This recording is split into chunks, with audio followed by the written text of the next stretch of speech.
ജീവിതത്തെ അങ്ങനെ ഒരു പ്രസ്ഥാനമാക്കി മാറ്റുന്നു എന്ന് പറയുന്നതാണ് വലിയ കാര്യം. ആ അർത്ഥത്തിലാണ് മഹാനായ തൊഴിയൂർ ഉസ്താദിനെയും കാണുന്നത്. 926 ജനിച്ച ഒരു മഹാൻ, സ്വാതന്ത്ര്യത്തിന്റെ മുമ്പുള്ള നെരിപ്പോടുകളുടെയും പ്രതിസന്ധിയുടെയും ഘട്ടങ്ങളിലൂടെ കടന്നു പോകുന്നു. പിന്നീട് സമസ്ത കേരള ജംഇയ്യത്തുൽ ഉലമയുടെ 926 എന്ന് പറയുമ്പോൾ തന്നെ നമുക്കൊരു കാര്യം കൂടി പറയാം. സമസ്ത ഉണ്ടാകുന്ന കാലത്ത് തന്നെ ജനിച്ച മഹാനാണ്. സമസ്തയുടെ ജീവിതയാത്ര പോലെ തന്നെയാണ് ഉസ്താദിന്റെയും ജീവിതയാത്ര. സമസ്ത അതിൻ്റെ എല്ലാത്തരം പ്രതിബന്ധങ്ങളെയും ജയിച്ചു കടന്നു പോകുന്ന പോലെ ജീവിതത്തിന്റെ സകല പ്രാരാബ്ധങ്ങളിലൂടെയുമാണ് തൊഴിയൂർ ഉസ്താദിന്റെയും യാത്ര. അങ്ങനെ വന്ന് പിന്നെ മഹാനായ പൂക്കോയ തങ്ങളുടെ വരവോടുകൂടെ ഇവിടെ സുന്നി യുവജന സംഘം തൃശ്ശൂരിൽ ശക്തമാകുമ്പോൾ അതിൻ്റെ ഭാഗമായിട്ടാണ് ഇവിടെ ഈ ദാറുൽ റഹ്മ എന്ന് പറയുന്ന ഈ വിശുദ്ധമായിട്ടുള്ള ജ്ഞാന സങ്കേതവും വന്ദ്യരായ ഉസ്താദിൻ്റെ നേതൃത്വത്തിൽ ഉണ്ടാകുന്നത്. അതുകൊണ്ട് തന്നെയാണ് ആ വലിയ ബന്ധം സമസ്തയോട്, അതുപോലെ തന്നെ മഹാന്മാരായ സാദാത്യങ്ങളോടൊക്കെ വലിയ ബന്ധം. ഇവിടെ ബഹുമാന്യനായ ബാക്കി ഉസ്താദ് സൂചിപ്പിച്ചല്ലോ, ഇവിടെ വന്ന് മഹാനായ ശൈഖുനാ ശംസുൽ ഉലമ അങ്ങനെ ഒരു കാര്യം ചെയ്തതിനെ കുറിച്ച് പിന്നീട് ഞാനൊക്കെ അറിയുന്നു. ഞങ്ങളൊക്കെ അതിനൊക്കെ ശേഷം വന്ന ആളുകളാണ്. ചരിത്രത്തിൽ പലപ്പോഴും അങ്ങനെയാണല്ലോ, പിന്നെ വരുന്നു എന്ന് മാത്രമാണ്. അങ്ങനെയാണ് പിന്നെ ഒരിക്കലും ഒരാവശ്യം വന്നു, ഒരു ഖാദി വേണം. ഖാദി വേണമെന്ന് പറയാൻ ചില കാരണങ്ങളുണ്ടായി. തൃശ്ശൂർ ജില്ലയിൽ മറ്റു ചില ആളുകളൊക്കെ ഖാദിയായി വരുന്ന സാഹചര്യമുണ്ടായി. അന്നൊരു പ്രത്യേക സുന്നി SKSSFുമായി ബന്ധപ്പെട്ട ഒരു സമ്മേളന പരിപാടിയുടെ പത്രസമ്മേളനം നടത്താൻ പോകുമ്പോഴാണ് പത്രക്കാരോ ചോദിച്ചു, ഇവിടെ ഇങ്ങനെ ഒരാൾ വന്നിട്ടുണ്ടല്ലോ, അതിനെന്താ ഒരു പരിഹാരം, നിങ്ങൾ എന്തെങ്കിലും ചെയ്യുമോ എന്ന് ചോദിച്ചു. ഞാൻ പറഞ്ഞു, ഇവിടെ ആ വന്നയാളെ ഞങ്ങളാർക്കും അറിയില്ല. അദ്ദേഹം അങ്ങനെ ഖാദിയായതിനെ കുറിച്ച് ഞങ്ങൾക്ക് അറിയുകയുമില്ല. അദ്ദേഹം ഏതോ ഒരു മൂലക്കിരുന്ന് ഖാദിയായി, ജില്ലാ ഖാദിയായി പ്രഖ്യാപിക്കപ്പെട്ടതും എനിക്കറിയില്ല. പക്ഷേ അങ്ങനെ ഒന്നിനെ ഞങ്ങൾക്ക് അംഗീകരിക്കാനും സാധിക്കില്ല. അങ്ങനെ വന്നപ്പോൾ പത്രക്കാർ തിരിച്ചു ചോദിച്ചു, അങ്ങനെയെങ്കിൽ പിന്നെ നിങ്ങൾ അത് സംബന്ധമായി ആലോചിക്കുന്നുണ്ടോ? ഞാൻ പറഞ്ഞു, ഞാൻ ആലോചിക്കാൻ അർഹനല്ല, പക്ഷേ അഭിയന്തരായ ഉസ്താദുമാരുണ്ട്, അവരുമായി ആലോചിക്കും. ഞാൻ ഉസ്താദിനോട് ആ കാര്യം ആലോചിച്ചു. ഉസ്താദ് ആദ്യം പറഞ്ഞ ഒരു കാര്യം ഇതായിരുന്നു, നമുക്കതൊക്കെ ആവാമായിരുന്നു, പക്ഷേ അത് ചെയ്യുമ്പോൾ വന്ദ്യരായ ശൈഖുന ഇവിടെ ഖാദിയാകാൻ വന്നിട്ട് പോയ ഒരു സമയം ഓർക്കുമ്പോൾ അതങ്ങനെ ഇനിയൊരു ഖാദിയെ പറ്റുമോ എന്ന് ഞാൻ ആലോചിക്കുകയായിരുന്നു എന്നായിരുന്നു വന്ദ്യരായ തൊഴിയൂർ ഉസ്താദ് പറഞ്ഞു. പക്ഷേ തൊഴിയൂർ ഉസ്താദ് പിന്നീട് മറ്റൊരു യോഗം വന്നപ്പോൾ ബഹുമാന്യനായ CA റഷീദ് സാഹിബാണ്. ഞാൻ റഷീദ് സാഹിബിനോട് ആ കാര്യം പറഞ്ഞു, ഉസ്താദിനോട് പറയണം. ഉസ്താദിനോട് വളരെ വികാര നിർഭരമായിട്ടാണ് CA റഷീദ് സാഹിബ് ആ കാര്യം സൂചിപ്പിച്ചത്. അത് സൂചിപ്പിച്ചപ്പോൾ ഉസ്താദ് എൻ്റെ കൈ പിടിച്ചങ്ങനെ ഇരിക്കുന്നു. ഉസ്താദ് എന്നോട് ചോദിച്ചു, റഷീദ് പറഞ്ഞത് കേട്ടില്ലേ? ഞാൻ പറഞ്ഞു, റഷീദ് പറഞ്ഞത് കേട്ടു.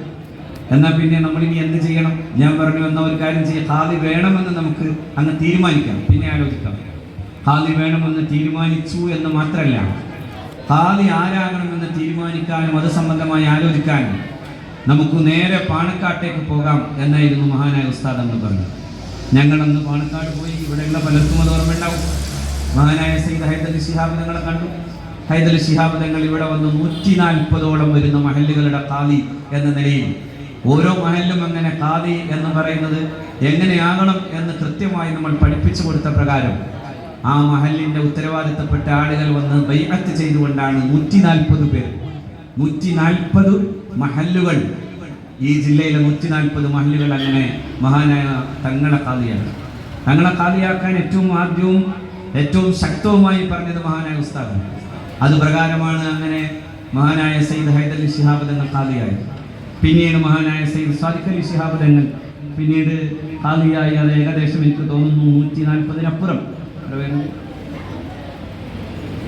200-നപ്പുറം മഹല്ലുകളുടെ ഖാദിയായിട്ട് അഭ്യന്തരായ തങ്ങൾ വരികയും ചെയ്തു.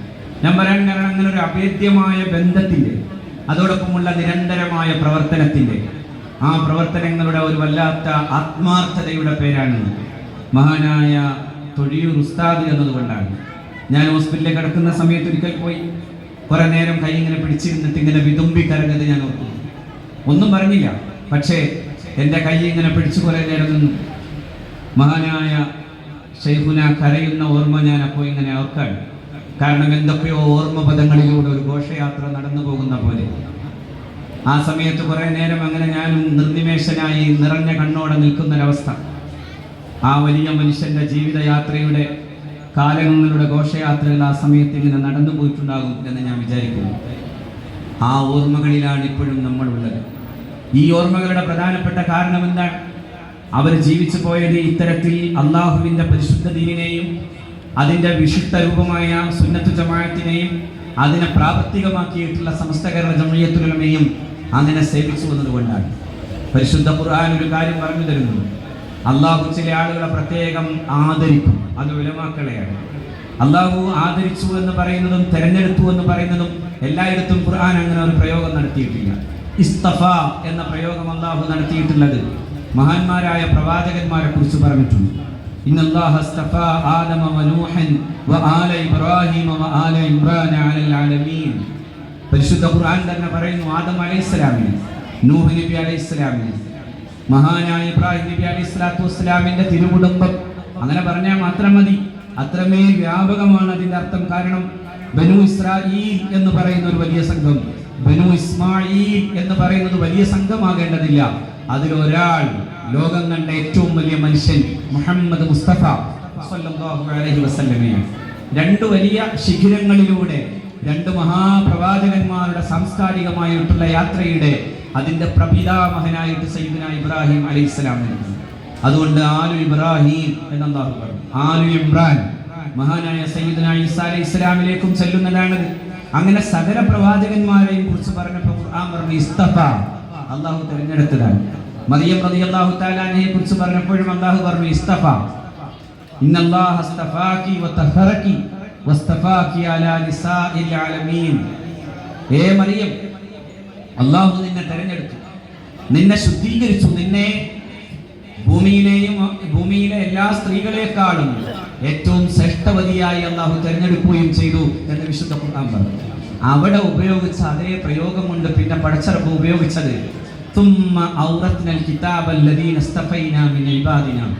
നമ്മുടെ അടിമകളിൽ നിന്ന് നമ്മൾ ചില ആളുകളെ പ്രത്യേകം തിരഞ്ഞെടുത്തു. അവർക്ക് പരിശുദ്ധ ഖുർആനിന്റെ സേവനത്തിന്, അതിനെ ഖിദ്മത്ത് ചെയ്യാൻ, അത് പഠിക്കാൻ, അതിന് അവസരം അല്ലാഹു റബ്ബുൽ ഇസ്സത്ത് ഉണ്ടാക്കി. അതൊരു വലിയ അർത്ഥത്തിലുള്ള തെരഞ്ഞെടുപ്പാണ്.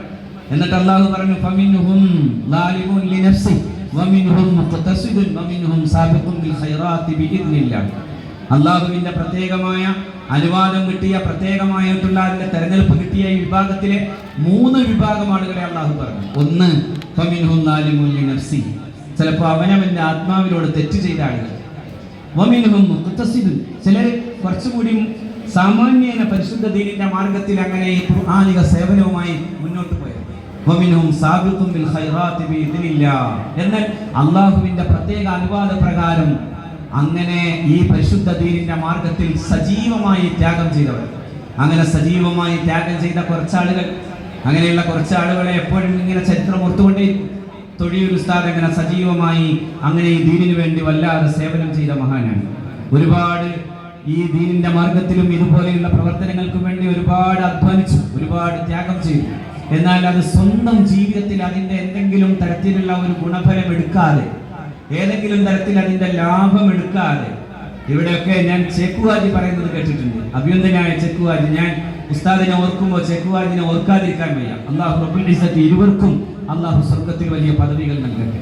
സാധാരണ ചിലപ്പോഴൊക്കെ ചെക്കുവാജി ഉസ്താദ് എന്നല്ല പറയാറ്, ഇക്കാന്ന് വരെ വിളിക്കാറുണ്ട്. അത്ര വലിയ ഒരു കുടുംബ ബന്ധം അവർ തമ്മിലുണ്ടായി.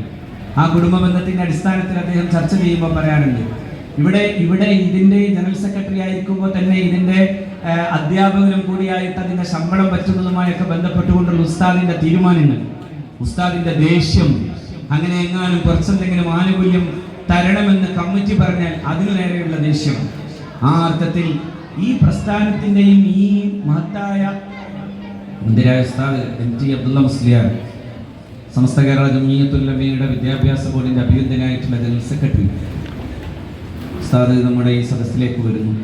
അല്ലാഹു ആഫിയത്തുള്ള ദീർഘായുസ്സ് നൽകട്ടെ.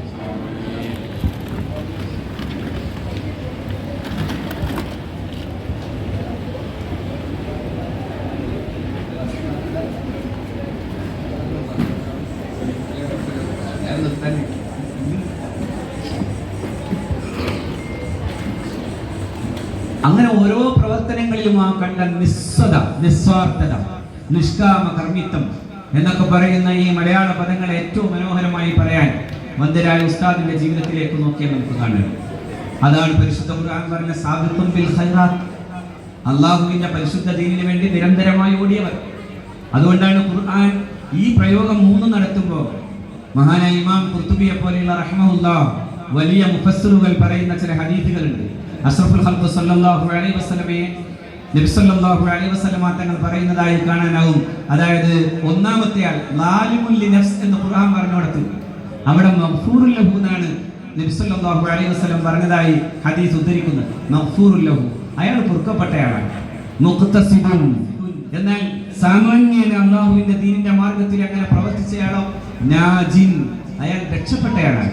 എന്നാൽ സാബിഖോ, ഈ പരിശുദ്ധ ദീനിന്റെ മാർഗത്തിൽ നിരന്തരമായി ഓടുകയും ആ ത്യാഗനിർഭരമായ ജീവിതം അങ്ങനെ മറ്റുള്ള സമൂഹങ്ങളുടെ വരും തലമുറകൾക്കായി സമ്മാനിക്കുകയും ചെയ്തവരോ അവർ സാബിഖുൻ, അവിടെയും അങ്ങനെ തന്നെ ഉന്നതമായ അർത്ഥത്തിലാണ്. അല്ലാഹു ആ ഔന്നിത്യം മഹാനായ ഉസ്താദിന് പരിശുദ്ധമായിട്ടുള്ള ആഖിറത്തിലെ ബർസഖിയായ ജീവിതത്തിൽ അല്ലാഹു നൽകട്ടെ എന്ന് ദുആ ചെയ്യുകയാണ്. ചിലർ പോയാലും ഓർമ്മകൾ പോകുന്നില്ല, ഓർമ്മകൾ നിലക്കുന്നില്ലാത്ത ജീവിതം, ഓർമ്മകൾ കൂടുതൽ സജീവമാകുന്ന ജീവിതം. ചിലർ പോകുമ്പോഴേ ആളുകൾ കരയാറുണ്ട്, എല്ലാവരും പോകുമ്പോൾ കരയാറില്ല. ഈ ഭൂമിയുടെ ചില സന്താനങ്ങൾ നടന്നു പോകുമ്പോൾ ഭൂമി കരയുമെന്ന് പറഞ്ഞത് മുഹമ്മദ് മുസ്തഫ സല്ലല്ലാഹു അലൈഹി വസല്ലമയാണ്. ഈ നാട് കരഞ്ഞത്, ഈ നാട് തേങ്ങിയത്